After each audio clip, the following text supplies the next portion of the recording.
हाय. तर आता आज रात्रीचं जेवण बनवूया आणि आम्ही खूप काय काय खाल्लं होतं स्नॅक्स टाईमला, त्याच्यामुळे एकदम साधं सिंपलचं वरण भात बनवायचं होता.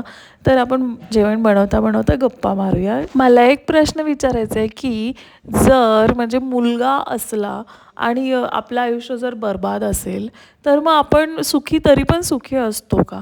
आणि मुलगा नसेल आणि आयुष्य तुम्ही एकदम मस्त करताय, छान राहताय, तर आपण सुखी नाही आहे का?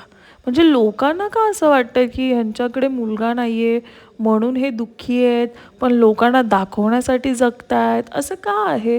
असं का आत्ता ह्या शतकात तर असं कुठेच नाही आहे की मुलगा-मुलगी. आता लेकरंच होत नाही आहेत लोकांना. प्रत्येकाच्या नुसते हाव वाढत चालले की मला हे करायचंय, मला ते करायचंय. वय वाढत चाललेत, वयांमुळे लेकरं होई नाही आहेत. काही-काही प्रॉब्लेम्स होत चाललेत आणि त्यात पण जर तुम्ही मुलगा आणि मुलगी करत बसलात, तर तुम्ही काय कमवलं ह्या शतकात राहण्यात? तुम्हाला काय अर्थच नाहीये.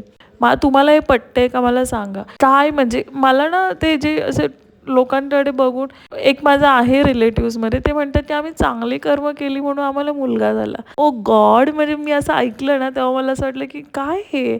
हां बाई छान झालं, मुलगा झाला, मुलगी झाली, सगळ्या गोष्टी छान. पण तुम्ही कर्म काय केले ते आम्ही डोळ्यांनी बघितलेले आहेत. तुम्ही सांगायची गरज नाही आणि तुमचं जे आलेलं पुत्र-पुत्री जेव्हा नाव रोशन करतील तेव्हा खरे तुमचे कर्म दिसतील.